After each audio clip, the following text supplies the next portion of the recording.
श्री राम। आपका स्वागत है आपके अपने चैनल वास्ट्रो विजय में। आज हम बात करेंगे 16 अगस्त को पड़ने वाली अमावस्या की। जैसा कि आप सभी को पहले से ही मालूम है, अमावस्या, पूर्णिमा, ग्रहण, ये सब कुछ ऐसे दिन होते हैं जहाँ पर हमें पुण्य कार्य करने के लिए सदैव तत्पर रहना चाहिए। और इन दिनों में किया गया पुण्य कार्य नॉर्मल दिनों की अपेक्षा ज़्यादा पुण्य देता है। इन दिनों पर किया गया पुण्य अस्थायी होता है और उसका जो रिजल्ट होता है वो हमारे को नहीं, हमारे साथ साथ हमारे पितरों को भी मिलता है। तो 16 अगस्त को पड़ रही है अमावस्या, इस पुरुषोत्तम मास की अमावस्या के दिन के बाद, अर्थात ये पुरुषोत्तम मास मलमास या अधिमास की आखिरी दिन होगी। यहाँ से फिर से 15 दिन का जो सावन बचा हुआ था वो आपका प्रारंभ हो जाएगा। तो आपको इस पुरुषोत्तम मास के आखिरी दिन ऐसा उपाय कर लेना है जिससे आपका ये पुरुषोत्तम मास अधिकतम मास बन जाए। सफलता के लिए ये अधिक मास बने। नॉर्मल अधिक मास बन करके आपकी लाइफ से ये ना जाए, सफलता वाला अधिक मास बन करके फिर ये जाए आपकी लाइफ से। तो इस सफलता वाले अधिक मास को बनाने के लिए आपको कुछ प्रयास करने पड़ेंगे। अब अगर वो आप प्रयास करने को तैयार हैं तो मैं आपको उस प्रयास को करने का रास्ता बताने को तैयार हूँ। इन सब के पहले आपको बता दूँ, मैं आपका दोस्त वास्ट्रो विजय। आप हमसे संपर्क कर सकते हैं यदि आपको कोई ज्योतिषी सलाह लेनी हो, कुंडली का विश्लेषण कराना हो, कुंडली मिलान कराना हो, या आपको वास्तु संबंधित कोई सलाह लेनी हो, हमसे कोई सहायता लेनी हो, तो आप हमारे कॉन्टैक्ट नंबर पर संपर्क कर सकते हैं। हम आपको इसमें पूर्ण सहायता करने का पूर्ण प्रयास करेंगे। तो 16 अगस्त को हो रही है अधिक मास की अमावस्या। तो 16 अगस्त की सुबह उठ करके आपको कुछ उपाय कर लेने चाहिए। इन उपायों से क्या होगा?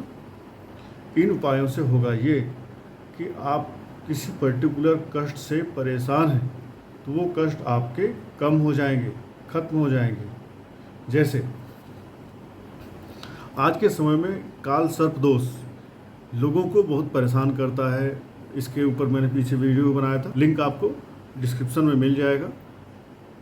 काल सर्प दोष जब किसी इंसान को हो जाता है, किसी के परिवार में किसी एक व्यक्ति को भी हो जाता है ना, तो काल सर्प दोष आप देखेंगे तो जनरेशन टू जनरेशन ट्रांसफ़र भी होता है।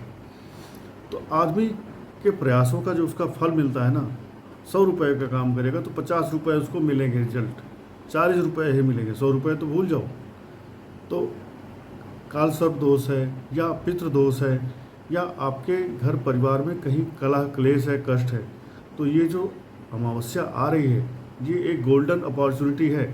आपको इस अमावस्या पे कुछ उपाय करके इसको पूर्णतया सफल बनाना है अपने जीवन को, और इस गोल्डन अपॉर्चुनिटी को एनकैश करना है। तो इस क्रम में सबसे पहला चीज़ आप क्या कर सकते हैं? सर्वप्रथम आप ये कर सकते हैं कि सुबह नहा धो करके स्नान करके कोशिश करें कि कम से कम अमावस्या के दिन आप ब्रह्म मुहूर्त में उठें। ब्रह्म मुहूर्त में उठें, नहाएं धोएं, साफ कपड़ा पहने, जो भी आप नित्य की पूजा पाठ करते हैं वो पूजा पाठ करें, और अपने पूर्वजों के लिए कुछ दान करें, उनके लिए कुछ तर्पण करें। संकल्प ले करके दान करें, संकल्प लेके उन्हें तर्पण करें कि हमारे पूर्वजों, आपकी आत्मा की तृप्ति के लिए, मुक्ति के लिए मैं यह दान कर रहा हूँ। और दान करने के लिए सर्वश्रेष्ठ क्या होगा? आपके पितरों को, पूर्वजों को जो चीज़ पसंद थी खाने पीने में, आप उनका दान कर सकते हैं। अदरवाइज़ आप उनके लिए जौ का दान करें, काले तिल, सफ़ेद तिल का दान करें। आप उनके लिए आटे का भी दान कर सकते हैं, क्योंकि आप कभी भी देखेंगे तो जौ का जो आटा होता है ये पिंड कर्म में, श्राद्ध कर्म में अक्सर यूज होता है। तो आप ये दान करें। यदि आपके पास समय है और आपकी श्रद्धा भी है और आप समस्या से रियल में बाहर आना चाहते हैं और प्रयास थोड़ा सा और बड़ा कर सकते हैं, तो आपके आसपास कोई भी पवित्र नदी हो, गंगा, यमुना, गोदावरी, नर्मदा, या ये नदियाँ नहीं भी हैं तो आपके पास कोई झील हो, झरना हो, जैसे राजस्थान में पुष्कर है, तो पुष्कर का भी महत्व गंगा या हरिद्वार या बनारस में जो दशाश्वमेध घाट है उसके समतुल्य ही कहा गया है। तो आप पुष्कर में भी जा कर के ये सारे श्राद्ध कर्म तर्पण कर सकते हैं।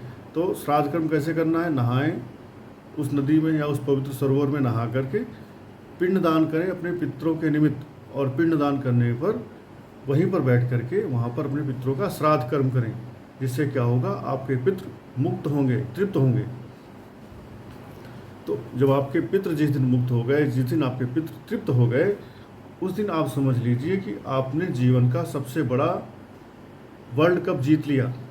वर्ल्ड कप तो कुछ नहीं है पितरों की शांति के सामने, क्योंकि अगर आपके ब्रह्मा विष्णु महेश खिलाफ हो जाएं परंतु आपके पितृ आपके साथ हैं, तो आपके पितृ आपको हर वो चीज़ दिलाएंगे जो चीज़ आप चाहते हैं, जो चीज़ आप डिजर्व करते हैं।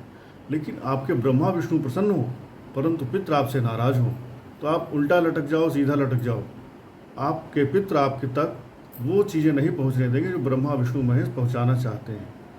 सो अपने पितरों को शांत करने के लिए, तृप्त करने के लिए इस अमावस्या का पूर्ण उपयोग करें। इसी क्रम में आप और क्या कर सकते हैं? इस अमावस्या के दिन काल सर्प दोष अगर आपके पास परेशान कर रहा है आपको, तो आप शिव जी का रुद्राभिषेक करें। अमावस्या के दिन किया गया ये रुद्राभिषेक आपको पितृदोष, श्रापित दोष, काल सर्प दोष तीनों से लाभ दिलाएगा। और आपको ये जो रुद्राभिषेक करना है, ये करना है गंगा जल से और कुश से।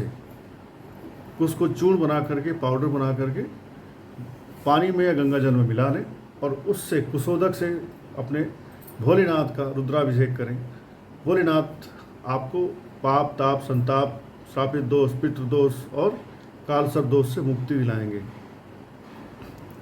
इसी क्रम में और आप ये करें कि इस दिन, अमावस्या के दिन, पीपल के पेड़ के नीचे जा कर के यथासंभव जो भी मंत्र आपको आता है, चाहे शिव जी का मंत्र आपको आता है, चाहे हनुमान चालीसा आता है, या ओम नमो भगवते वासुदेवाय आपको आता है, ओम नमो नारायणाय आपको आता है, उस मंत्र की 1 माला, 3 माला, 5 माला या 11 माला जपें और पीपल के पेड़ के नीचे जल चढ़ा करके, दीपक जला करके अपने समस्या की शांति के लिए प्रार्थना करके आएं। और अच्छा होगा यदि आप इस दिन 8 पीपल के पेड़ लगाएं। 8 पीपल के पेड़ लगाएं, ये उपाय मैं पीछे से भी आपको बताते हुए आ रहा हूँ। अब अगर 8 पीपल के पेड़ आप लगा देते हैं और उनकी सेवा करके उन्हें इस लायक बना देते हैं कि वो अपने दम पे चलने लगें, उस दिन से आपके जीवन में बड़ा से बड़ा पाप आपका क्षमा हो जाएगा, ख़त्म हो जाएगा। ये करें। और आप क्या कर सकते हैं इस अमावस्या को सफल बनाने के लिए? शाम के समय अपने घर के ईशान कोण में, अब कुछ लोगों को तो ईशान मालूम होगा, कुछ लोग नए होंगे जिन्हें ईशान नहीं मालूम हो, तो ईशान कोण अर्थात आपके घर का पूरब और उत्तर दिशा के बीच का जो दिशा होता है उसको बोलते हैं ईशान कोण। शाम को ईशान कोण में गाय के घी का एक दीपक जलाएं और उस दीपक में आपको लाल कलर की बत्ती डालनी है। अब चाहे वो लाल कलर की रुई हो, चाहे वो लाल कलर का कलावा जो होता है ना, कलावा का भी बत्ती आप जला सकते हैं। और इस बत्ती में थोड़ा सा केसर डालें, थोड़ा सा केसर डाल के गाय के घी का दीपक जलाएं शाम को अमावस्या के दिन। इससे होगा क्या, इससे माता लक्ष्मी प्रसन्न होंगी, और माता लक्ष्मी जब प्रसन्न हो जाएंगी तो आपका जो आर्थिक कष्ट है, आपके जो धन धान्य के भंडार खाली हैं या खाली हो रहे हैं, वो आपका समस्या खत्म हो जाएगा और माता लक्ष्मी आप पर प्रसन्न हो जाएंगी। शाम को आप एक काम और कर सकते हैं अमावस्या के दिन, क्योंकि अमावस्या के और पूर्णिमा के सारे जो उपाय होते हैं, पूजा पाठ होते हैं, मुख्य रूप से वो शाम को होते चाहिए, अंधेरे में होने चाहिए। क्यों? पूर्णिमा पर चंद्रमा रात में उदय होते हैं, अमावस्या का भी जो मुख्य असर होता है रात में आता है। तो शिव मंदिर में जा कर के शिव जी के ऊपर शाम को आप समी का पत्र और बेलपत्र अर्पित करें, साथ में काला तिल। जल भले ही ना चढ़ाएं शाम को, लेकिन ये 3 चीज़ आप शिव जी पर अर्पित करके आएँ। इससे शिव जी आपकी जीवन के जो कष्ट, क्लेश, संकट आपके ऊपर आए हुए हैं उनको भी हर लेंगे और आपको जीवन में सफल बनाएंगे। और last but not the least, आप अमावस्या के दिन अपने घर में नमक का पोछा लगवाएं। नमक कौन सा डालें? खड़ा नमक। खड़ा नमक मार्केट में मिल जाता है, आप उसे ले आएँ और अपने घर में खड़े नमक को पानी में डाल करके उस पानी से पोछा लगवाएं, जिससे आपके घर की निगेटिविटी वाइप आउट हो जाए। क्योंकि नमक के अंदर एक क्वालिटी होती है, वो मॉइस्चर को खींचता है, मॉइस्चर के साथ साथ निगेटिविटी को भी खींचता है। आप अपने बाथरूम में, घर के बाथरूम में, ये वास्तु उपाय है, घर के बाथरूम में एक कांच के बाउल में या चीनी मिट्टी के बाउल में थोड़ा सा खड़ा नमक रखें और इस नमक को जब हफ्ता 15 दिन या महीना तक रखे रहें। जब ये नमक आपका गीला हो जाए, ठीक है, तो इस नमक को फेंक दें कहीं पर और फिर से उसमें ताज़ा नमक रख दें और फिर उसको रखे रहें। इससे क्या होगा, आपके बाथरूम की निगेटिविटी वो सक कर लेगा, आपके घर की निगेटिविटी वो सक कर लेगा और आपके घर में पॉजिटिविटी बढ़ जाएगी। आई होप आपकी समस्याओं का हल करने के लिए जो मेरा प्रयास है वो सफल होगा। अगर मैं आपकी समस्याओं का हल देने में सफल हूँ तो ये मेरे लिए एक गर्व की बात है। इसलिए अपना प्रयास मैं करता रहूँ। आपको चाहिए आप मेरे वीडियो को लाइक सब्सक्राइब करते रहें, सो दैट मुझे एनर्जी मिलती रहे वीडियो बनाने की और आपको आपके प्रॉब्लम्स का सलूशन मिलता रहे।